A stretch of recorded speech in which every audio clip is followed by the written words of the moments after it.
So the Nod-Krai livestream just dropped, but you haven't played Genshin in a while, meaning you're probably wondering, what the heck is Nod-Krai? It's not one of the 7 nations. It's not even in the big roadmap trailer Genshin released 5 years ago. It just appeared out of nowhere. Nod-Krai was indeed created after the fact, but it might just be the most important region we've seen so far. It's actually here to solve a massive problem, one that people have been complaining about for a while. Why are characters like Alice and Varka, names we've been teased with for years, suddenly showing up here of all places? Why does Nod-Krai sit right before Snezhnaya, the nation literally gearing up for war against Celestia? And if this place didn't exist in the original plan, what lore was so important enough that Hoyoverse had to create an entirely new region just to explain it? Nod-Krai isn't filler, and it's actually the best time to hop right back into Genshin. It is the key to understanding everything Genshin's been hiding from us. From the Moon Sisters, to the Abyss, to the Fatui's real plan,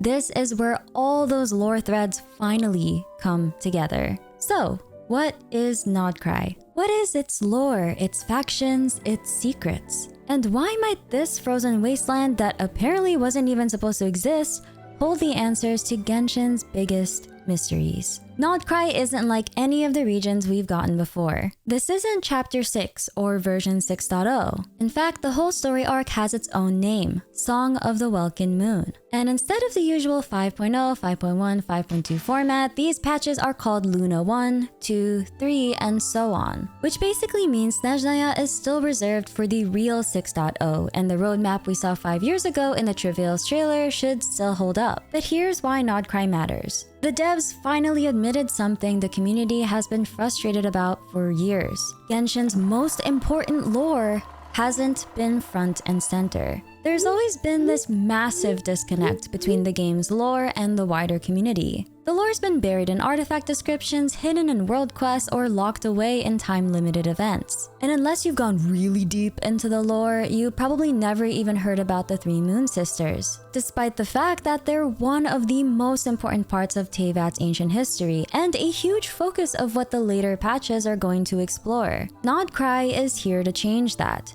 It's the lore glue that ties all these scattered threads together. The place where the stars align and we finally start getting answers to theories we've been chasing for years. The whole region draws heavily from Baltic, Nordic, and Slavic influences. Even the map is shaped after the Baltic Sea area in real life. Here are some of the locations we'll get to explore. Paha Isle is where the Fatui have set up their Kuvaki Experimental Design Bureau, running strange mechanical projects that tie into the Pale Star Edict and Columbina.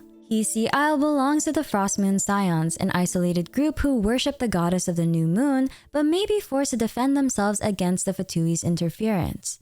Nasha Town is Nod-Krai's trading hub, full of travelers and adventurers. The region was once little more than a wasteland, but its merchants rebuilt from the ruins, and out of that effort, Nasha Town was born. Just outside is the Lempo Isles, home to the Clink-Clank Krumkake Craftshop, which also happens to be where the Lightkeepers once battled the Wild Hunt. Then there's Blue Ember Lake, a place we know very little about so far. You can tell Nod-Krai is going to be a lore-heavy region when its trailer opens with one of the biggest reveals we've ever gotten. It turns out this is the place where the Traveler and their siblings' spaceship first landed in Teyvat. Yes, Traveler and their sibling are aliens. For years, everyone assumed their crash site was Conria, but no, it was here, in Nod-Krai. All the Traveler remembers is their sibling waking them up and the 2 of them leaving the ship behind. Now, before we dive into each faction and all the confirmed characters, I need to rant for a second. Because Hoyo did something I don't think enough people are talking about. They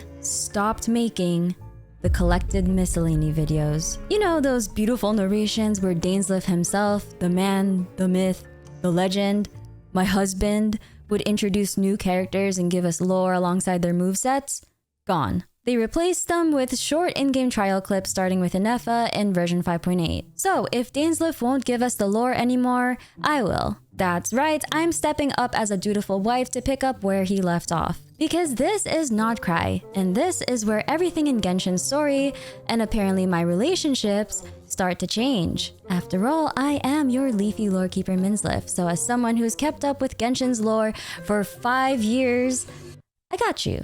So now, I need you to listen to me very carefully. What I'm about to tell you might be the most important piece of Genshin lore you'll ever need to know. In this live stream, the devs even joked about how important this piece of lore is to Nod-Krai. Seriously, if you've ever wondered why Paimon is so mysterious or why so many strange things in Teyvat feel so connected, this is the most important information you need to know. From Nod-Krai and onward, everything that'll happen will keep coming back to this important lore bit. Long before humans even existed, Teyvat was a world ruled by dragons. At the top were the 7 dragon sovereigns, the original rulers of the 7 elements, and above them all was the dragon king Nibelung. Nibelung was the original ruler of the planet, and he also created the 3 moon sisters, goddesses who became Teyvat's 3 moons. The names of the 3 moons were Arya, Sonnet, and Canon, also called the Eternal Moon, the Iridescent Moon, and the Frost Moon, but we don't know exactly which sister held which title, but together they governed the skies. Then came the invasion from beyond. An alien god known as the Heavenly Principles descended on Teyvat. During this first war, the Heavenly Principles defeated the dragons, claimed the world, and created humans. The 3 moon sisters were also placed under the control of the Heavenly Principles, an act the dragons saw as the moons betraying them. From that moment, the old world order was gone. Dragons were cast aside and the era of humanity began. But Nibelung wasn't finished. Refusing to accept defeat, he left Teyvat and returned with forbidden knowledge from the abyss. With this power, he launched a second war against the Heavenly Principles, what Neuvillette later calls the Great War of Vengeance. Murals first showed Nibelung as a radiant white dragon, but the abyss twisted him into something darker. The Great War of Vengeance tore the world apart. Entire civilizations fell, and even though he believed the abyss would give him victory, it only brought ruin and the near extinction of dragonkind. When the war finally ended, 2 of the 3 moons were destroyed. The Eternal Moon and the Iridescent Moon shattered, while only the corpse of the Frost Moon still hangs in the night sky. So remember this, there were 2 great wars in Teyvat's ancient past. The first when the Heavenly Principles descended and conquered the dragons. The second when Nibelung returned with abyssal power to seek vengeance and lost everything. 2 of the 3 moons were also destroyed during the second war. The dragons weren't mourning when the Moon Sisters fell. In fact, they were glad the Moon Sisters were destroyed. But that was only the beginning. Because while the fall of the Moon Sisters shaped the ancient world, what happened next would shape Nod-Krai itself. The legends give way to history, and it all starts with this story. Long ago, 2 children dreamed of creating a paradise. One grew up to be remembered as the Torch Forger, a hero. The other became a bandit named Reed Miller. Their story would shape the history of Nod-Krai. At the time, Snezhnaya wasn't ruled by the Tsaritsa. It was ruled by the Beletsar, the first Cryo-Archon, also called the Tsar of all Fae. He reigned with the help of the Knyazes, powerful nobles, and was served by the Snowland Fae in his royal court. But then came a mad monk. Obsessed with breaking through the false sky, the mad monk convinced the Beletsar to chase the lost power of the 3 moon sisters. When the cataclysm struck and Conria fell, the monk was consumed by the abyss, and the Beletsar vanished, likely perishing in the chaos. In the middle of that destruction, the Torch Forger rose up. With the help of a priestess from the Frostmoon Scions, channeling the light of the Frost Moon, he unleashed a beam of light that pushed back the abyss. Survivors rallied to him, and together they built a lighthouse, a symbol of hope and a weapon against the darkness. After the Beletsar was gone, the Tsaritsa ascended as the Cryo-Archon. To protect his people's future, the Torch Forger struck a deal with her. Nod-Krai would defend Snezhnaya's southern borders from the abyss, and in return, their lands would remain free. That childhood dream of a paradise had finally come true, and Nod-Krai was born, an autonomous region located in the southernmost part of Snezhnaya, on the edge of Teyvat. From that day forward, the Lightkeepers of Nod-Krai upheld their oath. They believed that as long as the lighthouse stayed lit and they fulfilled their duties, they would live in freedom. But freedom always comes at a cost. One night, the sound of the wild hunt thundered across the land, an army of abyssal wraiths promising death and ruin. The Fatui showed up, claiming they were there to help, but Piero revealed the truth. If the Lightkeepers fell, Nod-Krai would be Snezhnaya's again. The Fatui turned their back on Nod-Krai, and the Lightkeepers were left to die. Not long after, Dottore moved in to build his stronghold. So yeah, it's safe to say the relationship between the Lightkeepers and the Fatui is probably not great at all. Nod-Krai was born from a dream of light, but it has been haunted by betrayal ever since. Or maybe it's haunted by something else. The soul of Asar, waiting for the chance to return to his people? So what's Nod-Krai like today? Nod-Krai is a lawless land. There's no Archon, no central government, just powerful factions constantly fighting for control. The biggest rivalry is between the Lightkeepers and the Wild Hunt, two sides locked in an endless war. Nod-Krai also sits right on the edge of Teyvat, which made it the first place hit by the Cataclysm. That's why the abyssal forces here are unlike anything we've seen before. Everyone in Nod-Krai is after the primordial power of the moon, known as Kuvaki. It's one of the oldest, most primordial forms of elemental energy, and it also serves as the region's main power source. This power is older and stronger than the 7 elements, and every faction here has a stake in it. Some want to harness it, others want to destroy it. And then there's the moon wheels. They look like visions, but they're not. Long ago, the Heavenly Principles and the Moon Sisters created them for their human followers. These moon wheels let mortals connect with the goddesses through ritual, and like visions, they're formed from the stuff of the soul. Whoever has a moon wheel can command the power of Kuvaki. So far, Aino is the only character with a vision, while the rest have moon wheels. So, in Nod-Krai you've got no Archon, no ruler, rival factions at war, abyssal armies sweeping the land, and divine power up for grabs. Which raises the real question. If no one rules Nod-Krai now, who will claim it next? With so much chaos in a land with no ruler, it falls to the factions to decide Nod-Krai's future. At the center of the struggle are 11 factions you need to know about. Voynich Guild, Clink-Clank Krumkake Craftshop, Wild Hunt, Lightkeepers, Frostmoon Scions, Treasure Hoarders, Snowland Fae, Fatui, Adventurers Guild, Knights of Favonius, and the Hexenzirkel. Let's start with one of the most powerful forces in Nod-Krai today, the Voynich Guild. On the surface, they're just a commerce guild. But in a land with no Archon, no government, and no official Fatui control, their influence runs deep.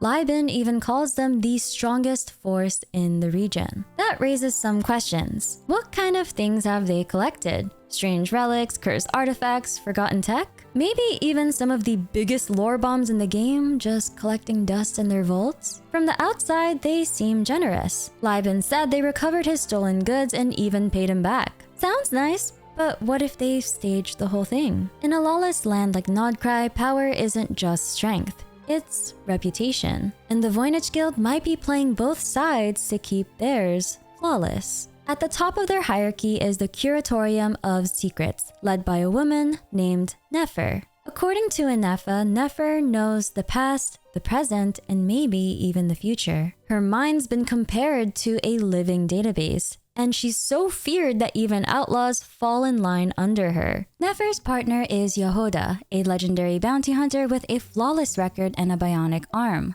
Apparently, Yehoda mistook a Krumkake for a weapon and nearly attacked Anefa, but after tasting it, she warmed up. Since then, she's been a frequent guest, often bringing components to Aino as gifts. The Curatorium of Secrets strictly stays neutral and refuses to take sides with any faction in Nod-Krai. For the traveler who has no choice but to get involved in Nod-Krai's conflicts, that makes the Curatorium an unpredictable obstacle. They might have the answers we need, but unless we play by their rules, they might withhold everything. The name Voynich itself may reference the Voynich manuscript, a real-world mysterious book filled with unidentifiable plants and strange symbols no one's ever decoded. If Hoyoverse is drawing influence from that, the guild could be aware of aliens, Descenders, Outlanders, or knowledge beyond Teyvat. The manuscript was named after Wilfrid Voynich, a Polish book dealer tied to the anti-Tsarist movement. That could hint at the Voynich Guild having anti-Tsaritsa leanings in game 2. And here's something really interesting. Wilfred ran one of the biggest rare book businesses in the world. In Genshin, books often hide forbidden history in plain sight, disguised as fairy tales. So if anyone's hoarding ancient texts or even rewriting history, it's probably the Voynich Guild, which makes the Curatorium of Secrets sound a lot less like your typical traders and a lot more like gatekeepers of the truth of this world. The Voynich Guild might be guarding the truth in secret, but not every faction hides in the shadows. Some wear their identity proudly, machines clanking and ovens blazing. Which brings us to the Clink-Clank Krumkake Craftshop, a giant metal workshop on the edge of Nasha Town that smells like oil, steel, and fresh krumkakes. It was founded by a prodigy named Aino, who originally just wanted to build the world's best krumkake machine. Over time, her inventions turned the place into a hub of mechanical wonder. It's whimsical and cozy, a place where machines bake cookies but sometimes misbehave, yet it sits right in the middle of Nod-Krai, one of the bleakest and most dangerous regions in Teyvat. And the choice of krumkakes isn't random. In real life, they're traditional Christmas cookies, which makes the craft shop feel even more wintry and whimsical. Aino herself is an orphan, a street kid who sees her mechanical creations as family. Apparently, a lot of the robots we'll see in Nasha Town are her creations. She also created a massive cannon to repel the abyss. She's proud, temperamental, and wants recognition for her work. If you praise her, the craft shop doors are open. If you don't, they slam shut in your face. In Norwegian Christmas folklore, there's a figure called the Julenisse, a small gnome-like version of Santa Claus. He delivers gifts on Christmas Eve, but he's also mischievous. Treat him well with a bowl of porridge and you'll be rewarded. Forget and you might find yourself in trouble. And honestly, that reminds me a lot of Aino. She's a genius engineer, but unlike cold inventors like Sandrone or Dottore, Aino's creations have warmth, humor, and personality. In that way, she's somewhat of a literary foil to Sandrone. Where Sandrone treats people horribly and builds tools of control, Aino builds quirky machines that feel warm and alive. Which raises a question. How much of their creator lives on inside the machines? And that brings us to Ineffa. Ineffa's core comes from the 11th Dragon Lord, an AI who split her essence in despair after being defeated during the first Pyro Archon's rise. Aino unknowingly gave this AI core a new body, so that means Ineffa carries memories from when dragons ruled Teyvat. She remembers Nibelung, the Dragon King who created the three Moon Sisters, and she remembers the heavenly principles binding the Moon Sisters to its own will. She witnessed the Great War of Vengeance when Nibelung returned, corrupted by the Abyss, and she knows the truth of what happened when the two moons were shattered. This is huge because Ineffa's weapon carries a secret. A massive warning the Fatui seem to be ignoring. And if that warning is true, then I don't think things will end well for the Fatui. But we'll get to that soon. The craft shop is warm and full of wonder because Aino builds machines with personality and care. In that way, she's almost a literary foil to Sandrone, where Aino creates family, Sandrone might create fear. Just because Sandrone is cold and cruel doesn't necessarily mean her creations are the same. There's a real possibility that some of her automatons might be kind, or at least not as heartless as she is. And that brings us to one of the biggest Genshin questions. Did Sandrone create Catherine, the robotic receptionist of the Adventurers Guild? Let's talk about a faction we've known since day one, the Adventurers Guild. It feels familiar and safe. Catherine at the desk, daily commissions, and that motto we've all heard 100 times. Ad Astra Abasask.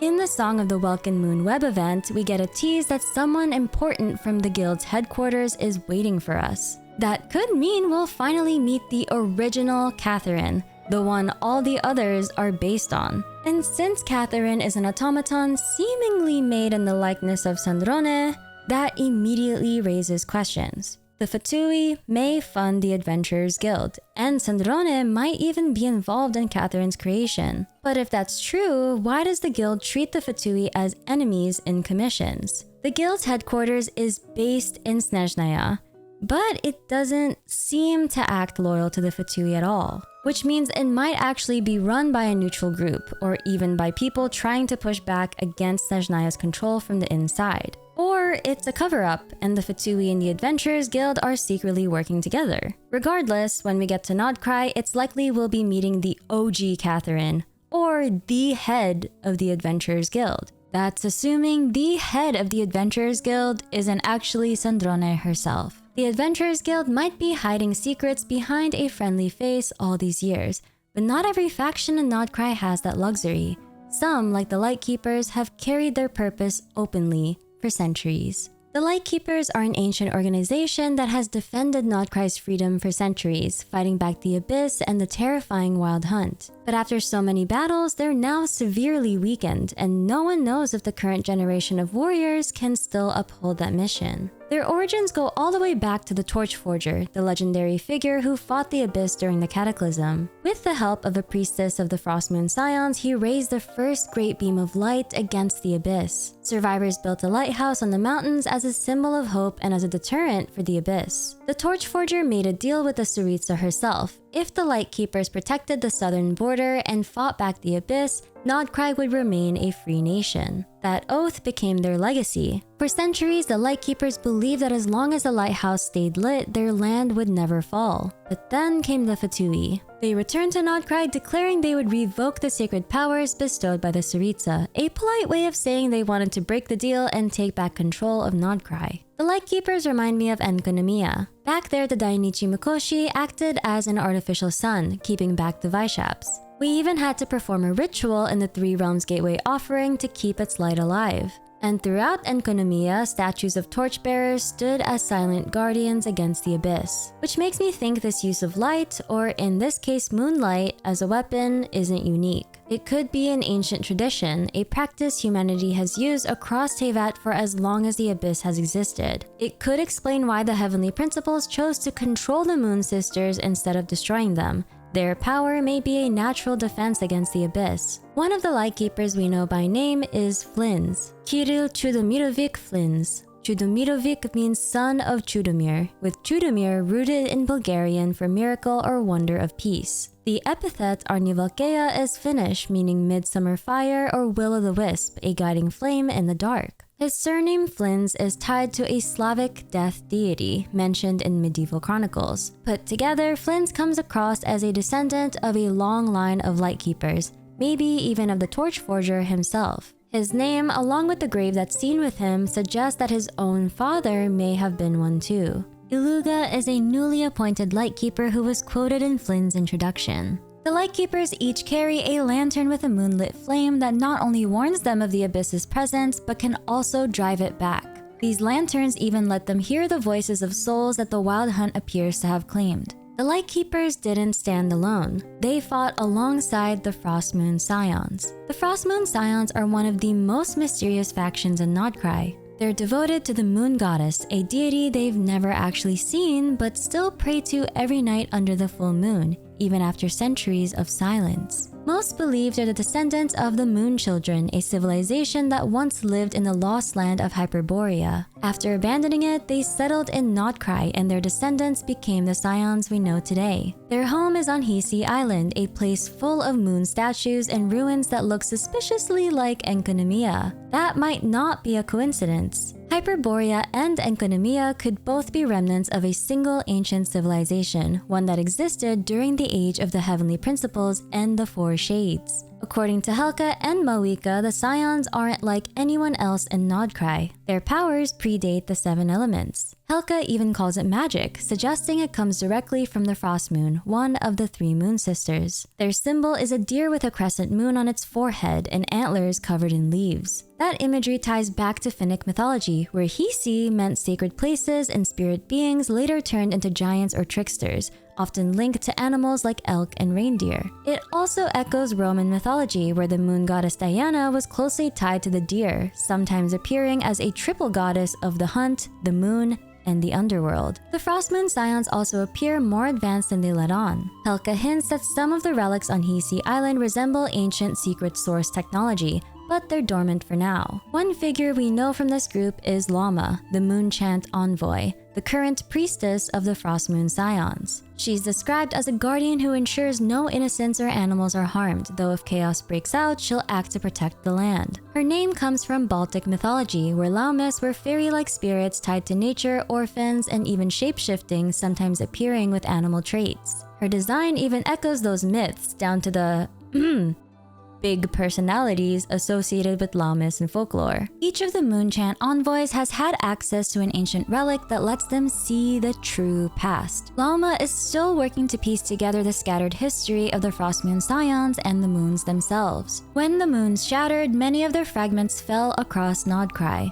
These are known as the Ancient Moon's remnants. However, as we'll see in the upcoming Archon quest, the Frostmoon Scions relic has been stolen, presumably by the Fatui, who seem determined to twist its power. The Scions' bond with the Moon Goddess may even connect to Columbina, and that's already putting them at odds with the Fatui. But we'll get to that soon in this video. Another group with deep roots in Nod-Krai's history are the Snowland Fae. Their story starts in the finale of the Deep Gallery's artifact set, back in the age when the Heavenly Principles ruled Teyvat completely. Beneath the golden city of Hyperborea lived the first angel, bound to Celestia by a crown that doubled as a shackle. The first angel fell in love with a mysterious youth, a voyager who revealed his consciousness had traveled across worlds. Their marriage was even witnessed by the 3 Moon Sisters. Using forbidden knowledge, artisans of Hyperborea created new life, the Fae, beings built on the bones of giant beasts. These became the Snowland Fae, but Celestia struck back within 30 days, casting down celestial nails, destroying the city and cursing the angels. Those who fell in love again became Seelies, doomed to wander in sorrow. This might be one of the biggest clues that Columbina is actually an angel. The finale of the Deep Gallery's artifact set explains the Seelie curse. If an angel gazed into someone's eyes and showed love meant only for them, instead of for all humanity, they'd be cursed to become Seelies. That's why Columbina's eyes are always closed. If she opens them, she risks triggering the curse, becoming a Seelie herself. Somehow, the Snowland Fae survived the Seelie catastrophe. They later pledged loyalty to the first Cryo-Archon, the Beletsar, and became part of his court in the Northlands. They've since lost much of their glory, but the lore suggests they may still hold influence in modern-day Snezhnaya. The Fae were said to be made from bones of great beasts, which could mean dragons. We've already seen something similar in Fontaine with the Melusine, who were created from the remains of Elenus, an abyssal dragon. And remember, before the Heavenly Principles arrived, Teyvat belonged to the dragons. After their defeat, there would have been countless dragon corpses left behind, right? So what did Hyperborea do? Maybe they recycled them into Fae. I mean, that's pretty resourceful, I guess. So the Fae might be part dragon. Their symbol seems to be a cryo-elf. Alice and Cleve both have pointed elf-like ears, suggesting they may be connected or a similar race. And if that's true, one very familiar face might secretly be a Snowland Fae, Pulcinella of the Fatui. And speaking of the Fatui, let's talk about them next. The Pale Star Edict, that highest of commands, has gone out. With it, the Fatui Harbingers have been summoned back to Snezhnaya and dispatched to Nod-Krai. Helka mentions the Fatui had been stockpiling huge amounts of construction material, and rumors say at least one Harbinger is already there. This looks like the next step in a long-term plan. If it ties into Project Stuja, first mentioned in Arlecchino's story quest, then maybe we're doomed? In Russian, Stuja means cold. Think of it as Genshin's version of winter is coming. Project Stuja could be their endgame. The plan Pierrot teased in A Winter Night's Lazo when he promised to tear down the current world order and rebuild it in the Fatui's image. Dottore is reportedly researching ancient moon remnants, and his massive machine in Nod-Krai might not just be a fortress, it could be a replacement moon. A literal mechanical moon. But Anefa's weapon warns that trying to replicate or replace the moons has catastrophic consequences, which means if the Fatui go through with it, things could end very badly. The Pyro Dragon Sovereign had to stop the dragons from their exploration of the stars and their attempts to replicate the great miracle of moon forging. In other words, before the Great War of Vengeance, the dragons actually tried to forge a new moon, since the 3 Moon Sisters were already under the Heavenly Principles' control. But it didn't end well. The dragons ultimately lost both wars for control of Teyvat. There's even a local prophecy. Yet from the ashes of the fallen moons, the new moon rises, its ascent spinning the wheel of fate anew. The Frostmoon Scions already worship Columbina as this new moon, building statues of her all over Nod-Krai. The Fatui, in turn, caged those statues either to harness her power or prove their dominance. And remember, Columbina isn't just any harbinger, she's the third of the 11, and the top 3 are said to rival Archons themselves. But here's the catch. According to Ineffa's memories, the Fatui have already brought a moon down once before. And it seems they definitely knew about Columbina's status as a new moon from the prophecy. She's a harbinger because she's the celestial body they need to control in order to build their vision of a new Teyvat. The livestream may have revealed Columbina's real name, Gutar. Columbina or Damslet is her Fatui title. In Finnish mythology, Gutar is the goddess of the moon. This ties perfectly with what we know. Columbina was born in Nod-Krai and worshipped by the Frostmoon Scions as their moon goddess long before she ever joined the Fatui. But now, for reasons still unknown, she's recently left the Fatui and is said to be hiding somewhere near Hisi Island. According to Lauma, the local prophecy foretold that the moon goddess would one day return. Columbina did return, but not in the way anyone expected. In the trailer, Columbina says she still wishes to return to the moon that belongs to her. That line opens up a lot of theories. After 2 of the moons were destroyed and the frost moon silenced, Columbina may have fulfilled the prophecy by becoming the new moon. The Frostmoon Scions worshipped her as such, but if the Fatui really did pull her moon down from the sky, she may have crashed into Teyvat itself, only to later strike a deal with the Tsaritsa.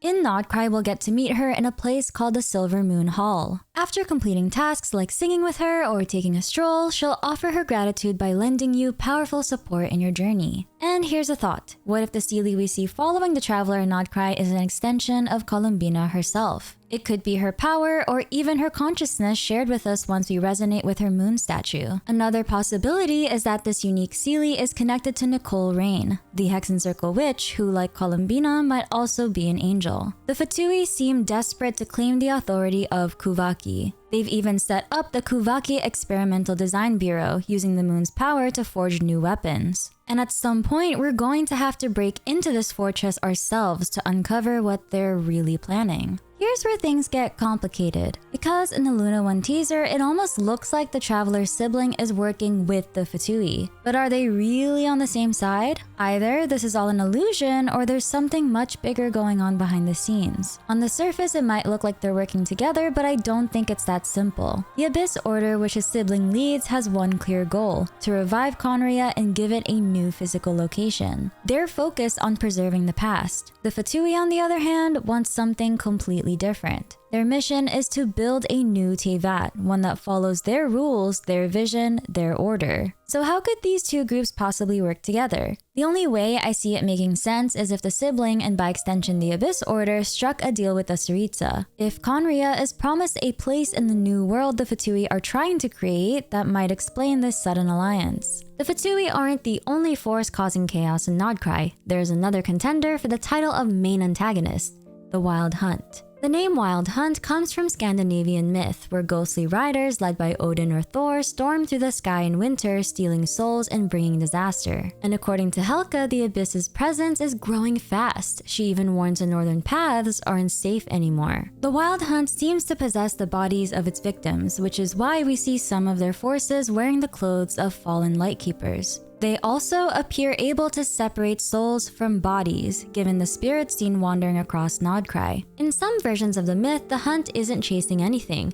It's punishment, damning souls, dragging the lost into the dark, or marking those fated to die. The Abyss in Nod-Krai matches this perfectly. Their emblem even looks like an upside-down deathly statuette, an item already tied to Conria and abyssal corruption. That's no coincidence. The statuette references Odin himself, who hung upside down from the world tree to gain forbidden wisdom. There's a painting and story called The Wild Hunt of Odin, where a joyful wedding descends into chaos as ghostly riders tear across the sky. Sound familiar? It mirrors Genshin's own tragedies, specifically the Seelie wedding cursed by the heavenly principles, the same story mentioned in the finale of the Deep Galleries and the records of Jueyun. And then there's the leader of the Wild Hunt.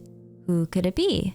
I'd like to think Conria's 5 sinners are involved. During the Song of the Welkin Moon teaser, Alice holds a cryptic note in her hand. On it are 3 names: Aralos, Solnari, and Canon. One name stands out: Rehir of Solnari, the Avenger of the Moon, or Moon Hunter. If the Wild Hunt is hunting the last lunar societies, Rehir fits too perfectly. Another candidate is Roptatyr the Wise, one of the names for Odin himself, an ancient sage corrupted by the abyss, commanding the hunt from the shadows. And maybe, just maybe, Roptatyr is the same mad monk who once tried to push the Belitsar to harness the Moon Sisters' power during the Cataclysm.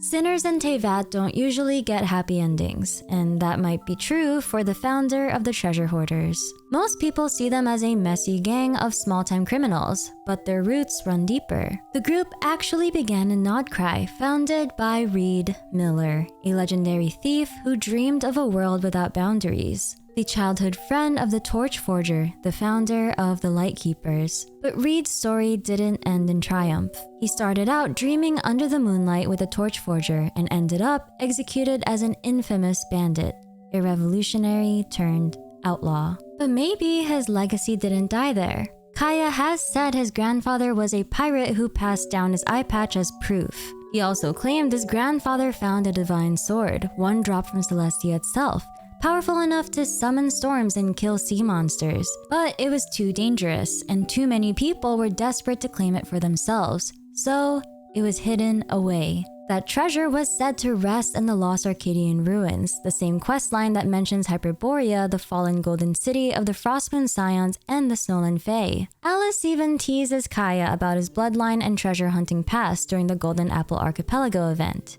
And when you connect that with his Conrian heritage, you start to wonder, was Reed Miller Kaya's grandfather? Or at least part of Kaya's bloodline? Maybe even a Conrian exile himself? And here's a wild theory. What if Reed Miller's great treasure is actually the Traveler's original sword? The one we lost in Genshin's very first cutscene. Apparently, one of the clues to finding this great treasure is hidden inside the Fatui fortress, and plenty of factions are already hunting for it. If this sword really could summon storms, slay sea monsters, and was so powerful it had to be hidden away, it lines up perfectly. It could be the Traveler's lost weapon, and maybe even the same legendary blade Kaya once said his grandfather carried. It would mean Kaya isn't just a spy from Conria, he could also be the heir to Reed Miller's dream, a world without boundaries. And maybe he's planning to carry that dream forward through the Treasure Hoarders. Vile, an NPC in Mondstadt, suggests Kaya keeps dossiers on Treasure Hoarders and tracks their movements. Sounds less like a bystander and more like someone with influence in the faction. Just like Diluc is involved in his own underground network, Kaya might have one too. And imagine this, in Nod-Krai we don't just meet playable characters of the Treasure Hoarders, we meet Kaya as a 5-star. Or someone directly tied to his family's legacy. Because of what's waiting in Nod-Krai, we're definitely going to need some